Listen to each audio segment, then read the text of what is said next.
Salut à tous, alors on est le jeudi 24 mai. Donc bon, hier j'ai fini tard, mais pas à cause du vélo, à cause des logiciels là pour faire le montage des vidéos. Parce que bon, comme j'avais pas de logiciel de montage, bon j'en ai cherché un, gratuit bien sûr. On va pas acheter des programmes comme ça pour le peu d'usage que j'en ai. Donc du coup j'ai trouvé après bien des aventures Movie Maker. Sauf que Movie Maker, il traitait pas le format de mes vidéos, qui était en format MOV. Et du coup, il fallait trouver un convertisseur pour le format. Enfin, j'en ai essayé un qui marchait pas, un autre qui prenait pas le bon format. Enfin, après, j'ai trouvé une vidéo d'une Canadienne qui avait eu ce souci-là, un peu par hasard. Je suis tombé sur sa vidéo. Et du coup, elle avait un bon logiciel. Et du coup, bah, avec ce logiciel-là, j'ai pu faire la conversion des formats. Sauf que Movie Maker voulait pas enregistrer ma vidéo. Et apparemment, c'est un bug assez fréquent sur Movie Maker. Du coup, n'utilisez pas ce logiciel-là si vous faites des vidéos, hein. Du coup, avec le truc qui convertit enfin, le logiciel là, qui convertit les fichiers, j'ai réussi à faire le montage. Parce qu'il se trouve qu'il y a une fonction montage aussi. Du coup, j'ai pu mettre la vidéo en ligne ce matin, je crois. Donc, vous avez dû regarder la première partie. Donc, voici la suite. Alors comme vous pouvez le voir, bah, j'ai monté le moteur. J'ai monté aussi un lanceur démarreur. Alors rassurez-vous, hein, j'ai fait une vidéo là-dessus pour le montage du lanceur démarreur. La vidéo, je la mettrai en ligne dans quelques jours. Donc pour le montage du moteur, il n'y a pas de souci particulier, hein. Pour les fixations, vous les aviez vues hier. Donc dans les pièces, ils vous donnent cette petite pièce-là qui reprend l'arrondi de votre cadre. Donc moi, là, entre cette pièce-là et le moteur, je mets un petit tampon tissu pour absorber les vibrations. J'en remets aussi entre la pièce et le cadre. J'en remets aussi entre le cadre, enfin le tube du cadre et la petite pièce là. Voilà. Après, bah là, vous mettez vos rondelles, les échos et hop, vous serrez. Donc il n'y a pas de souci de. Et pour l'avant, alors pour l'avant, si j'avais eu un cadre rond, donc sur le cadre rond, on monte directement. Il n'y a pas de problème. Mais là, comme les cadres les cadres de VTT, ça fait un peu une poutre. Donc ils vous fournissent une petite plaque métallique que vous boulonnez d'abord dessous. Voilà. Donc avec les rondelles et tout ça, vous fixez bien le tout. Là, vous pouvez voir qu'il y a le fameux tissu anti. C'est un tissu synthétique, hein, ça résiste bien pour les vibrations et tout ça. Et ensuite, bah, ils vous fournissent à nouveau cette tige là qui sert pour la fixation à l'avant. Là, pareil, il y a le tissu anti-vibration et plus une autre plaque un peu de synthétique pour les vibrations et pour stabiliser le tout. Donc voilà. Donc le fameux lanceur démarreur, hein. Là ici il y a encore un carter, mais je suis en train de faire une petite préparation dessus, donc il sera remonté que plus tard. Tout comme le carter d'embrayage. Je vais vous montrer ça. Voilà, le carter d'embrayage c'est pareil, hein, je vais faire une petite préparation dessus, donc ce sera remonté seulement après. Donc j'ai pas encore mis la chaîne. Pour ça, de toute façon, la chaîne, il n'y a pas de difficulté. La chaîne qu'ils vous fournissent, elle est largement assez longue. Il y a aussi la tâche rapide, il y a tout ce qu'il faut. Ce qu'il vous faut, c'est un dérive chaîne là, pour pouvoir la monter tranquillement. Bon, un dérive chaîne, j'en ai un dans la mallette d'outils. Une petite parenthèse, là, les béquilles arrière, c'est vraiment le top, hein. Parce que l'avantage de la béquille arrière, c'est que vous voyez, vous pouvez tourner les pédales tranquille, ce qu'on peut pas faire avec les béquilles classiques là au milieu, puisque ça finit toujours par buter. Et là, comme vous pouvez le voir, ça passe ric-rac, hein. Il doit y avoir un demi-millimètre de marge, vous voyez, entre les deux. Donc, montage du moteur, pas de souci. Montage du lanceur démarreur, pas de souci. Donc, vous verrez la vidéo plus tard. Donc, pour la pipe d'admission, bah, c'est pareil, hein, vous avez les petits boulons avec les petites rondelles. Vous remettez le tout, vous fixez bien la pipe d'admission. Et moi, quand je fais les montages, j'ai toujours un bouchon avec de l'huile de thym. Donc je trempe mon doigt dans l'huile de thym, j'en mets un petit peu là, clac clac clac, je serre bien le tout. Pour le montage du carbu, c'est pareil, donc vous desserrez bien ici, un petit peu d'huile de thym pour bien engraisser. Bon là j'ai pas encore revissé, c'est pour ça que ça bouge. Et comme ça le carburateur vous le rentrez dedans. Alors là j'ai été obligé de faire, comme j'ai été obligé de faire sur le VTC, c'est-à-dire de simplifier un peu le filtre à air puisque ça ne rentrait pas. Euh, Déjà le carburateur il est légèrement sur la droite. Parce qu'en vérité mon cadre il manque 2-3 cm. Mais ça je le savais, hein. J'avais les dimensions des moteurs. Bon ça je les connais. À 1 cm près c'est toujours les mêmes, les dimensions de moteur. Et je savais les dimensions de mon vélo. Je savais que c'était un cadre un peu compact. Et que ça allait rentrer vraiment pile poil pile poil. Mais bon ça va tourner, vous inquiétez pas. Donc le montage de l'allumage. Donc le boîtier CDI, ça il n'y a pas de souci, hein. Alors eux normalement dans le kit ils vous donnent donc une petite pâte métallique là que j'ai mis, et normalement c'est des grands des grands écrous avec deux petits boulons, mais les grands écrous ils sont trop courts vu la taille de la poutre du cadre. Du coup j'avais déjà fait ce système là sur le VTC et ça tient très bien, hein. Sur le VTC vous pouvez aller voir la vidéo, il est monté comme ça avec les, les petites attaches plastiques, là, les serflex plastiques. Donc un de chaque côté et hop, terminé. Pour ce qui est du branchement électrique, bah, c'est tout simple, hein. Le noir, fil noir sur noir, le bleu sur le bleu. Le... Là sur ce moteur là j'ai trois fils. D'habitude il n'y en a que deux. Donc le fil blanc bah, avec avec le fil noir.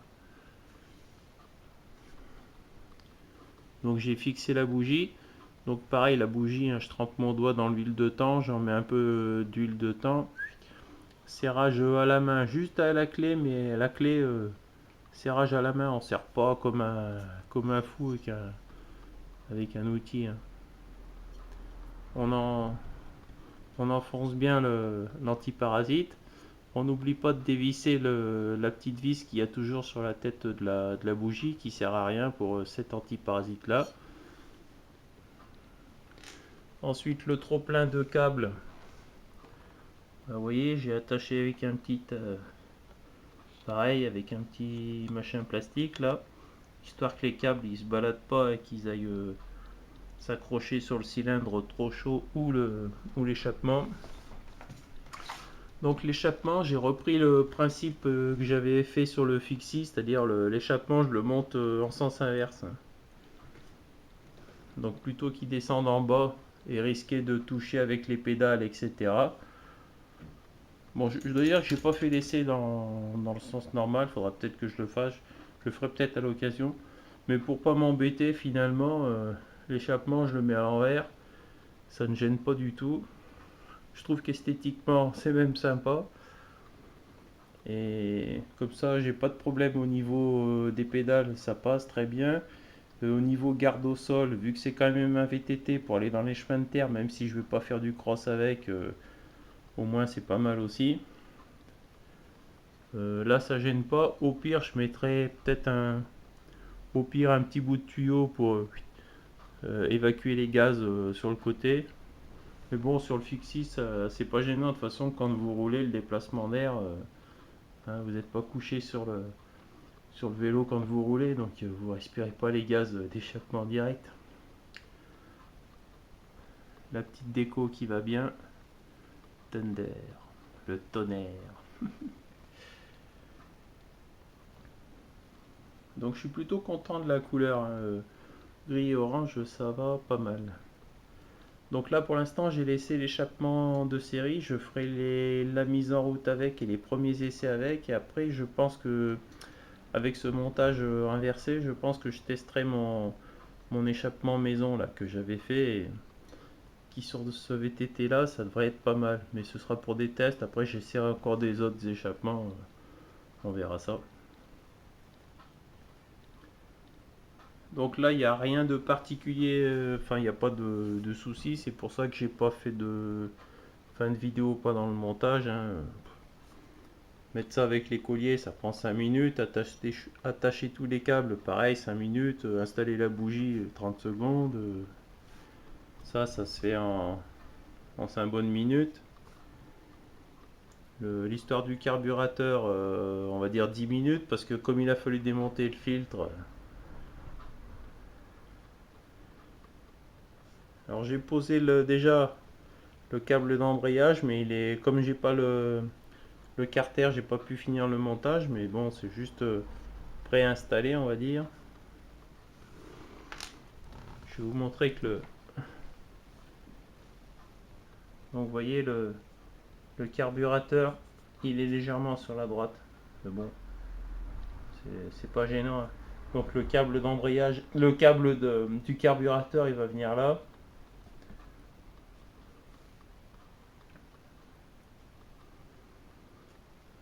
Alors j'ai pas encore installé la poignée de gaz. Par contre j'ai déjà viré les anciennes poignées, les poignées d'origine. Donc là la poignée de frein, donc je l'ai dévissée. C'est une petite BTR. Comme ça permet de le pousser. Là les vitesses, les pignons arrière c'est pareil, c'est une petite BTR, ça permet de la pousser aussi. Du coup comme ça avait dégagé de la place, j'ai pu enlever la poignée caoutchouc. Allez enlever, hein, je pourrais la récupérer pour un autre vélo, tout ça. Comme ça demain je fixerai la poignée de gaz. Donc pour faire la poignée de gaz, vous percez un tout petit trou dans le guidon, parce qu'au niveau de la poignée de gaz vous allez avoir une petite bille qui sert pour bien fixer le tout. Donc un tout petit trou, histoire que ça bloque la bille. On installe donc le bloc poignet où vous avez le contacteur, le marche-arrêt, hein, on va dire le coupe-contact du moins. Après la poignée de gaz, hop, on met le câble, nickel. Une fois que ce sera fait, ben, on resserrera ça, on resserrera le frein. Donc moi au niveau des réglages, à main droite j'ai donc poignée de gaz et frein avant, et donc les pignons comme d'habitude, pignons arrière. Et à main gauche, donc là à main gauche, ben, j'ai déjà mis la nouvelle poignée, hein. Pareil, j'ai viré l'ancienne. Donc pour virer l'ancienne, bah, le frein, là c'est pareil, on dévisse à la BTR, on le pousse, on dévisse au niveau de... Là c'est les commandes pour les plateaux. On dévisse, on pousse, comme ça libère la place, on vire la vieille poignée. Avant de mettre la nouvelle poignée, pareil, une petite goutte d'huile de thym sur la poignée. On fait passer le levier d'embrayage. Ensuite, une petite goutte d'huile de thym dans la poignée, on la rentre un peu, ça va forcer, et après ça rentre. Donc comme ça, la poignée de caoutchouc est fixée, le levier d'embrayage est fixé. Là, pour les plateaux, c'est déjà resserré, et donc du coup, le frein arrière, il est resserré aussi. Ça fait que là, quand j'ai la main sur la poignée, vous voyez, j'ai les doigts directs pour la commande d'embrayage. Donc là, l'embrayage, c'est comme si j'étais au feu. Donc le feu il passe au vert, hop, là ça libère l'embrayage, j'accélère, hop, ça y est, c'est parti. Et ensuite, si je veux m'arrêter, bah pareil, hein, attendez, je sais pas si on peut, je vais mettre, voilà. Donc vous débrayez, et là pour bloquer, vous avez un petit bouton, vous appuyez avec l'index, hop, vous voyez là ça tient tout seul, quand vous êtes au feu par exemple. Et quand le feu passe au vert, vous avez juste, hop, à peine vous appuyez, ça libère l'embrayage, vous lâchez, vous accélérez et ça y est, ça part. Là, vous avez donc le frein le frein arrière et la commande pour les plateaux. Voilà. Là, sur le petit espace qui me reste pour l'instant, il faudra que j'installe peut-être un klaxon trompe ou une lumière, enfin on verra. Ou alors je vais peut-être installer un de mes têtes de fourche que j'ai. Là pour l'instant le câble d'embrayage, donc il est juste monté comme ça. Une fois que j'aurai mis mon câble d'accélérateur, tous les câbles, je les attache un peu ensemble avec un petit serflex plastique là.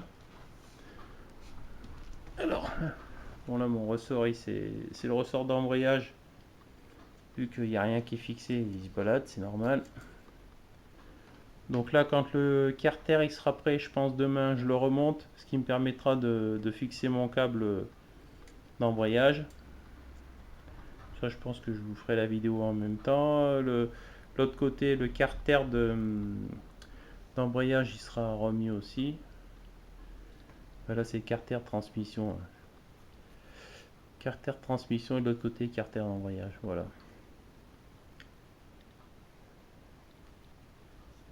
Donc sinon voilà, il n'y avait pas de difficulté, il n'y a rien de spécial, c'est pour ça que j'ai tout fait sans vous faire une petite vidéo, mais que je vous explique tout ça.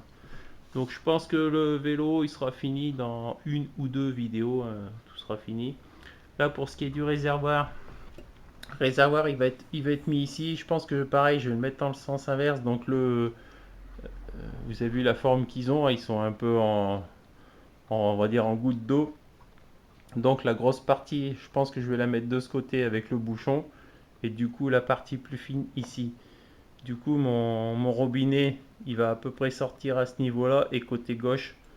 Ce qui va me permettre de mettre une plus longue durite avec le filtre à essence.